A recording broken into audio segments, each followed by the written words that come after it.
बोलने का मौका दिया।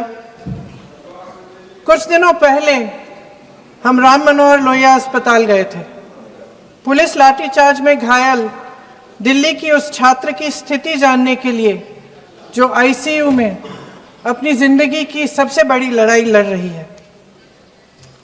हमसे कुछ ही समय पहले आदरणीय स्वास्थ्य मंत्री जी श्री जेपी नड्डा वहां गए थे और उनसे कुछ समय पहले अन्य नेता भी गए। जब तक हम वहां पहुंचे, उस लड़की की मां नेताओं के आने जाने से गुस्से में थी। हाँ? सुन लीजिए, सुनिए, किसी की पीड़ा का मजाक नहीं उड़ाते। कोई भी हो, किसी की पीड़ा का मजाक नहीं उड़ाते। आप संसद में बैठे हैं, निशिकांत जी आप बना रहे हो। जब तक हम वहां पहुंचे, उस लड़की की मां नेताओं के आने जाने से गुस्से में थी। किस लिए आए हो? उसने आईसीयू के दरवाजे के बाहर खड़े होकर हमें पूछा। हमारे सामने कांपते हुए हाथ जोड़े कहने लगी कि धन्यवाद, आप आए हैं, ठीक है, मगर मुझे किसी से नहीं मिलना, मुझे किसी से बात नहीं करनी। महोदय, उस मां की पीड़ा से उसका पूरा शरीर कांप रहा था, लेकिन उसने दृढ़ आवाज में कहा, सुबह से बड़े बड़े लोग यहां आ रहे हैं, एक के बाद एक वीडियो बना रहे हैं। वह भी आए जिन्होंने मेरी बेटी का ये हाल किया है। किस लिए? उसने हमसे पूछा। किस लिए? मेरी बेटी की बलि तो चढ़ गई है, लेकिन उसे कुछ भी हो जाए तो मैं उसके लिए अपने आप लड़ूंगी। मुझे किसी की मदद नहीं चाहिए, मैं अकेले लड़ लूंगी। महोदय, शायद मुझे यहाँ खड़े होकर सबके सामने ये बात नहीं कहनी चाहिए, मगर उस माँ की गुहार ने मुझे शर्मिंदा किया। उसके दिल के टूटने की वो आवाज जो अस्पताल की दीवारों से में गूंज रही थी, मेरे मन में अभी भी गूंज रही है। इसलिए उस माँ की इजाजत लिए बिना मैं आपके द्वारा आदरणीय प्रधानमंत्री महोदय जी और आदरणीय गृह मंत्री महोदय जी से पूछना चाहती हूँ कि क्या जरूरत थी एक मासूम बच्ची पर इस तरह दमन करने की? क्या जरूरत थी उन छात्रों पर आंसू गैस चलवाने की, उन पर लाठियां बरसाने की, उन पर वाटर कैनन्स चलवाने की? क्या जरूरत थी उन नौजवान लड़कियों को जलील करते हुए उनके कपड़े फाड़ने की, उनको बेरहमी से गंदी तरह पिटवाने की? देश के युवाओं पर पैलेट गन्स और AK-47 चलवाने की क्या आवश्यकता थी? क्या वे आतंकवादी थे? क्या आतंकवादी हैं? टेररिस्ट हैं? हाँ, कांग्रेस बोल रही है। हाँ, कांग्रेस बोल रही है। जवाब दीजिए, जवाब दीजिए। कांग्रेस बोल रही है, जवाब मांग रही है, जवाब दीजिए।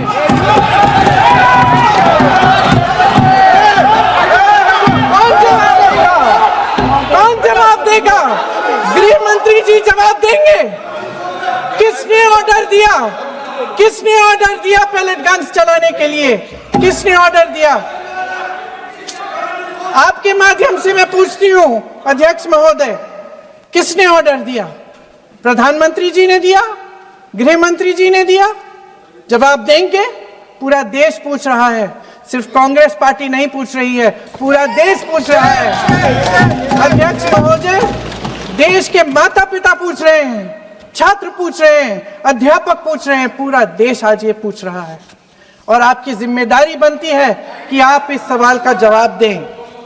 क्यों डरते हैं आप इस देश के नौजवानों से? क्यों डरते हैं आप इस देश की बुलंद आवाज से?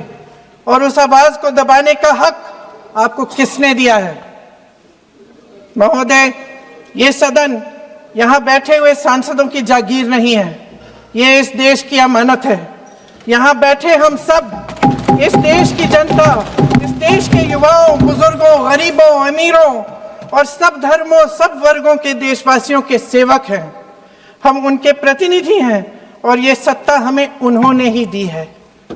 इस देश का संविधान हमारी सर आंखों पे, इस देश का लोकतंत्र सर्वोपरि है। इसे ध्वस्त करना पाप है। यह करोड़ों जनता हमसे सिर्फ एक चीज मांगती है, जवाबदेही। इंग्लिश में इसे अकाउंटेबिलिटी कहते हैं। हमें सत्ता देकर, हमें यहां तक लाकर सिर्फ उसकी ये गुहार है कि जो हम करें उसकी भलाई के लिए करें, और अगर उनके साथ अन्याय हो तो हम उनके प्रति जवाबदेह बने और उन्हें न्याय दिलवाएं। पिछले दिनों हजारों बच्चे सड़क पर उतरे। उन्होंने अपनी पीड़ा व्यक्त की। गांधी जी के दिखाए हुए रास्ते पर अहिंसा और सत्य को अपने दिलों में रखते हुए, गाते मुस्कुराते हुए शांतिपूर्वक प्रदर्शन किया। लोकतंत्र के सबसे पवित्र सिद्धांत के तहत उन्होंने अपनी आवाज उठाने का अधिकार कायम किया। ये उस भारत के बच्चे हैं जो गांव में रहते हैं, जो महानगरों में रहते हैं, जो छोटे कस्बों में, छोटे शहरों में रहते हैं, जहां माँ अपने गहने बेच देती है, पिता अपनी जमीन गिरवी रख देता है, एक परिवार अपनी पूरी जिंदगी की कमाई बच्चे के सपने पर खर्च देता है।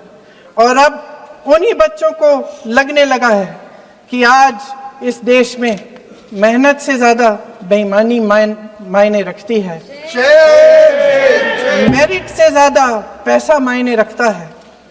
तब सिर्फ एक छात्र नहीं हारता, उम्मीद हारती है। इन परेशान बच्चों ने अपनी उम्मीदें आपसे साझा की। उनकी मांगे क्या थी? कि पेपर लीक करके उनके साथ जो बार बार अन्याय किया जा रहा है उस पर कार्रवाई की जाए, कि जो सिस्टम उनके भविष्य को कुचल रहा है उसे सुधारा जाए, कि जो माफिया उन्हें घेरे हुए है उसे हटाया जाए, कि जिस मंत्री के कार्यकाल में यह सब हुआ वह इस्तीफा दे, कि उन पर बर्बरता करने वालों पर कार्रवाई की जाए और उसके लिए माफी मांगी जाए। बस यही उनकी मांग थी ना, कि जो शिक्षा और स्वतंत्र अभिव्यक्ति का अधिकार उन्हें संविधान ने दिया है उसे कायम रखा जाए। महोदय, हमारे एजुकेशन सिस्टम में कुछ समय से बहुत खामियां भर चुकी हैं। बच्चों पे जो प्रेशर डाला जाता है उसकी वजह से सैकड़ों बच्चों ने आत्महत्या कर डाली है। उससे भी ज्यादा बच्चे डिप्रेशन में डूब रहे हैं। परिवारों पर बच्चों को पढ़ाने लिखाने के लिए घूस, capitation fees, tuition fees, coaching fees आदि के घिनौने दबाव हैं। लोन लेने पड़ते हैं, सामान बेचना पड़ता है, और उसके बावजूद कोई गारंटी नहीं कि उनके बच्चों के भविष्य मजबूत बन पाएंगे, क्योंकि बेरोजगारी चरम पे है। इस सरकार ने रोजगार पैदा करने वाले सभी सेक्टर्स को लगातार कमजोर किया। एग्जामिनेशन सिस्टम खुद फेल हो गया है। पिछले दशक में 152 पेपर लीक हुए, 750 करोड़ छात्र प्रभावित हुए, मगर एक भी दोषी, एक भी माफिया को सजा नहीं।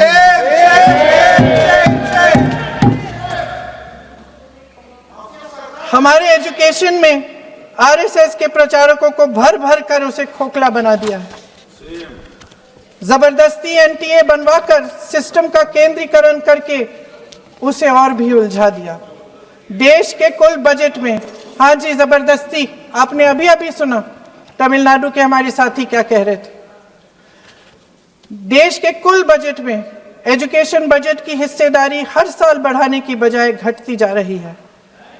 1.4 लाख करोड़ रुपया का पूरा बजट एजुकेशन बजट है, और 1.32 लाख करोड़ सिर्फ नीट देने वाले 22 लाख बच्चों के परिवारों से हर साल खींचा जाता है। एक और शर्मनाक आंकड़ा भी है। 1.4 लाख करोड़ रुपया हमारा पूरा एजुकेशन बजट, और 16 लाख करोड़ रुपए जो मौजूदा सरकार ने बड़े उद्योगपतियों के लोन माफ किए हैं। सोचिए कि इस सरकार की प्राथमिकताएं क्या है।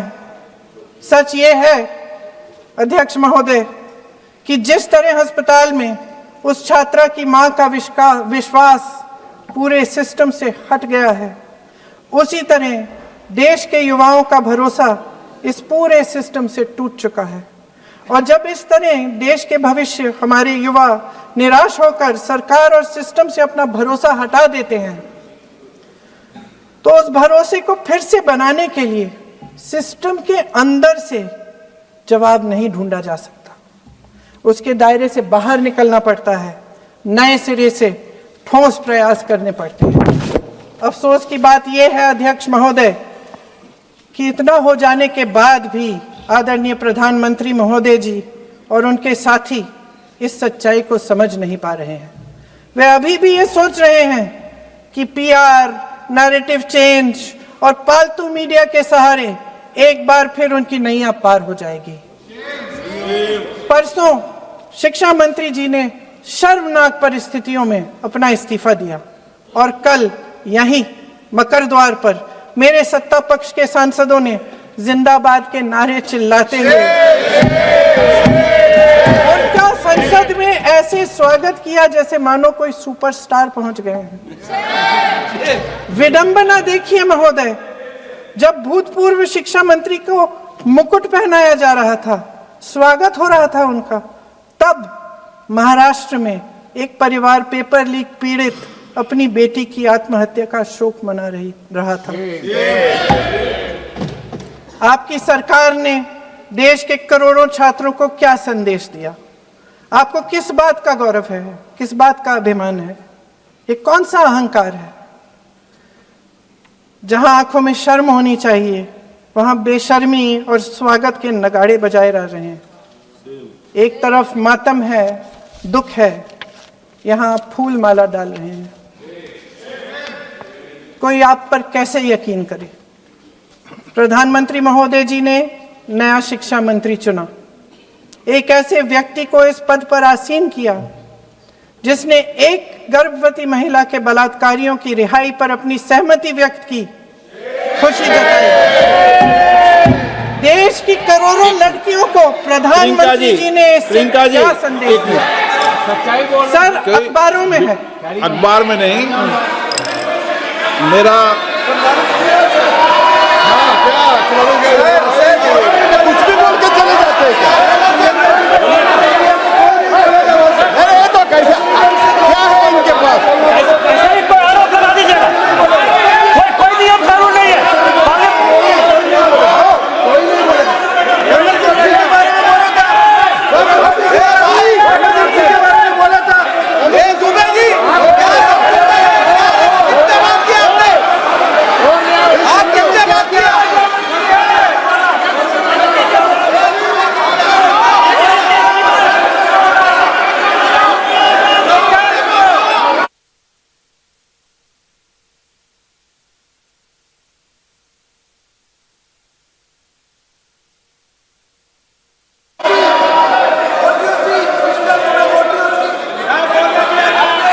अध्यक्ष महोदय जी, जो श्रीमती प्रियंका वाड्रा गांधी जी बोल रही थी, तो बीच में उनके वहाँ से भी टोका टोकी पहले भी हुए, हमारे यहाँ से भी हुए थे।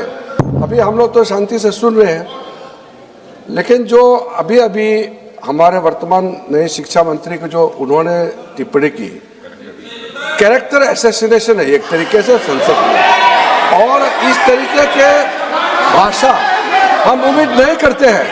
मैं इसमें प्रहलाद जोशी जी ने भी खुद कहा है, एक तो उन्होंने प्रियंका जी ने जो गलत बात कही है रिकॉर्ड पे, उसको रिकॉर्ड से हटा दिया जाए।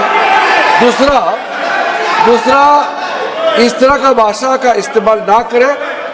आपने डिबेट से पहले आपने अपील किया कि संसद में डिबेट का स्तर को नहीं गिराने चाहिए। उनके पार्टी के वो सीनियर लीडर है, वो पहली बार चुन के आए हैं, मगर उनके पार्टी में सीनियर है, जिम्मेदारी के साथ बोलना चाहिए। अगर पूरा ऑथेंटिकेट नहीं कर सकते हैं तो मैं ये मानता हूं कि उनको क्षमा मांगना चाहिए सदन से।